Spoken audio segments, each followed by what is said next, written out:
STEEZ, what's going on? Yes, Lord, bring you round 18, man. Almost there at the end, bro. Like I said last week, entering the home stretch of the season, man. Teams fighting for the ladder positioning. It'll be very interesting to see how some of these teams go and what type of motivation these teams have fighting for the position in the ladder, man. Obviously, still up for grabs 2 through 4 and 5 through 8. So it'll be quite interesting, man. We all know how important it is to get the top 4 spots.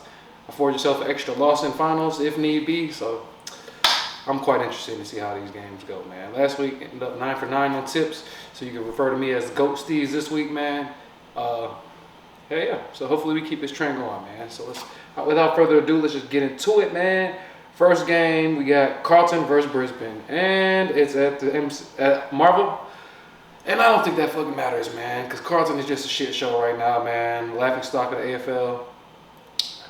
If I must add that. Brisbane just a much better team, much classier team. They work harder, the more composed team, more mature team, and they're actually more blessed on the injury front as well. So I don't think they're battling too many injuries right now, to be honest. They have a couple players potentially coming back. I think Coleman is pretty good off halfback for them boys, but I think he might be spending another week in the twos. So I don't expect them to come back this week, but that is a handy inclusion in the future for them boys. At the end of the day, I just think they play better, bro. They're a better footy team.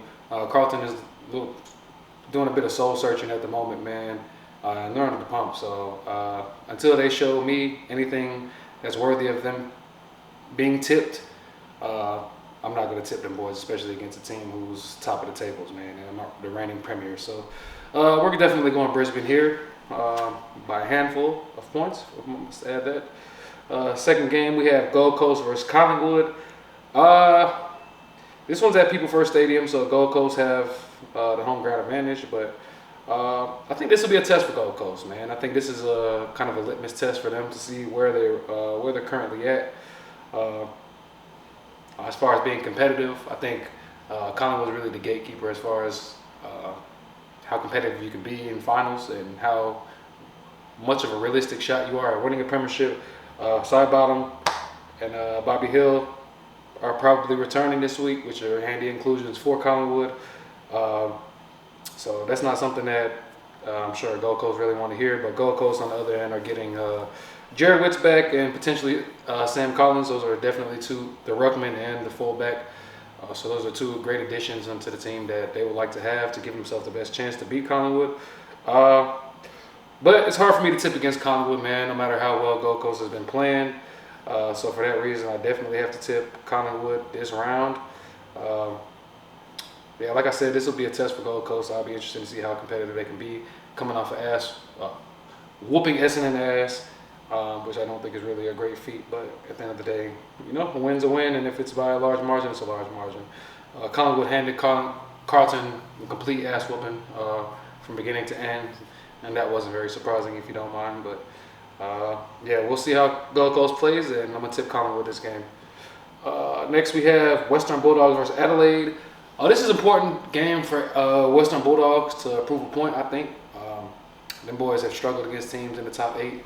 And they definitely have whooped teams' ass, like comprehensively whooped ass from the teams that are below the 8. So we know they can dominate the lower teams, but we'll see how they can play. If they can buck the trend going against the top team. This is going against the third best team in the competition as far as the ladder shows. The Western Bulldogs are 6th. This is at Marvel Stadium, so it should be quite interesting. Adelaide have a tough loss. And that being in the form of Josh Rochelli. He's a pretty important player, versatile player that can have a heavy impact in the midfield and forward. So losing them is a pretty big deal, I think. So it should be interesting, man. This game could be a toss-up. This could potentially be one of the better games of the round. I don't think Western Bulldogs really have too much as far as on the injury front right now. But I think Western Bulldogs get the job done, man. I back them boys. I think they just have too much going on. I just think they play very well, man. Admittedly, I think some of their stars need to play better. Sometimes a handful of the players be going missing and showing up when it actually matters. But I think you need the boys to really prove a point here against Adelaide, who could be a dangerous team when they get their footing going, and they have been playing very well so far this season and in recent form. Bulldogs coming off at dominating North. Well, I wouldn't even say dominating, honestly. It was a pretty close game. For the first 3 quarters, I would like to say North put up a good fight, and the way that the score ended, it was just ass whooping on the score sheet. But I do commend North for that battle that they had with the Bulldogs, and Adelaide beating Melbourne. So I don't know, man. Bulldogs are definitely gettable, especially if you're Adelaide. But I just have a good feeling about this week for the Bulldogs. I'm gonna tip them boys. The next game we have GWS versus Geelong, which could also be a good game, man. This one's at NG Stadium, so not the Dogs, but GWS has a home ground advantage here. This one could be a good game as well. It's kind of tough. I'm leaning towards Geelong. Like GWS has some injuries that they're battling too. Jack Buckley's in doubt. Jesse Hogan is potentially not coming back this week as well. So it'll be interesting, bro. Stephen Cornelio could come back, so that could change the dynamic of the team a little bit. But yeah, if Buckley's out, that's definitely a huge blow to their defense, man. Himmelberg's gonna be the main guy back there if that happens. So I'm not quite sure how well equipped GWS are to actually overcome that type of issue. So just for a safe tip, I think here is Geelong. I think they have had a little bit more consistency as far as the team goes. I think they're well equipped in every area. Bailey Smith potentially coming back this round, and that's a very huge inclusion as well. So I think I'm going to go Geelong there against GWS, although it could be a very good game. Next game we have Richmond versus Essendon for a Dreamtime rematch, if you don't mind, at the MCG. Richmond #1 pick, Sam Lawler. He's out for the rest of the season.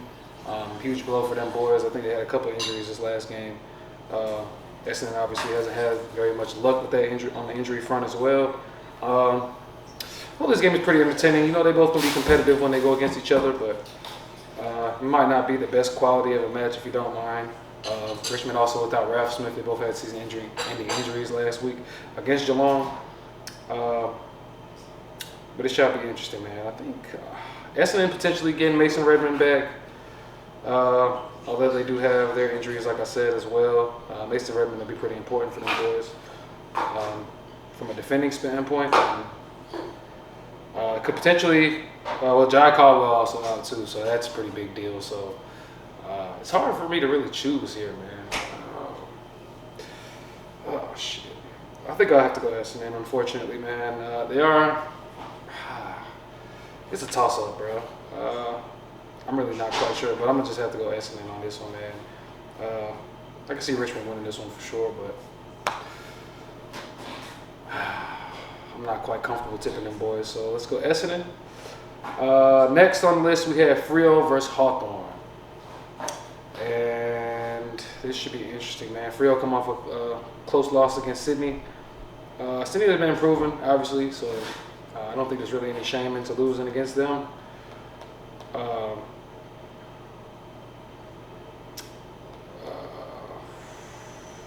I don't know, man. Actually, I do know. I'm definitely about to tip the Hawks here in this situation. Mitch Lewis could come back. Cal Shadir could come back. Those are two heavy forward options that have an impact on the game for sure. Both coming off great stints in the VFL. So I think that's a good problem to have for them boys. Yeah, Freo, man.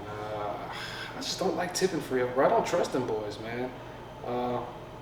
Hawks have definitely been playing pretty decent. Both teams actually were in similar positions. I think the last game they were letting the other team hang in the air, but they just answered the runs that the other team were able to make. The Hawks were doing that against Saints, and then Freo was doing that against. Well, Sydney did that to Freo, so they weren't in the same position, but it was a similar style of game, trend of game, if you don't mind. I think the Hawks are just going to be a little bit more of a tough matchup. for Frio than Sydney is. So I just think I'm going to go ahead and tip the Hawks there. And next game we have Melbourne versus North.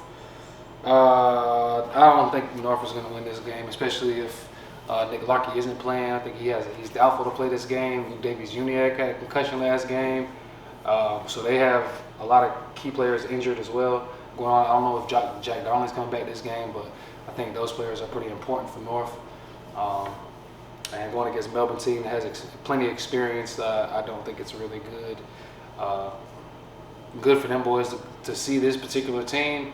So I'm going to go Melbourne, bro. I think Melbourne just has the stocks to be able to beat North pretty comfortably, although they are pretty close on the ladder. So next game we have Saints versus Sydney. Sydney has their fair share of problems too. Joe Lamarty's out for the rest of the season. And that's pretty tough for them boys to deal with, considering he's a pretty decent forward, although I don't fuck with him at all. Aaron Francis is suspended as well. Aaron Francis was suspended last week, so he should come in to actually replace bro. Which would definitely help the current situation that they're in. Papley got hurt as well, so that's pretty tough for them boys to deal with. So they got a bunch of different forward issues going on up there, even though they already had that problem. So it's pretty tough for me to tip them boys in this particular situation. But the Saints, man, the Saints were hanging in there. Nasiah Wanganeen-Miller had a great game, career high, like 43 possessions, could have had 3 goals as well, so he's going pretty crazy.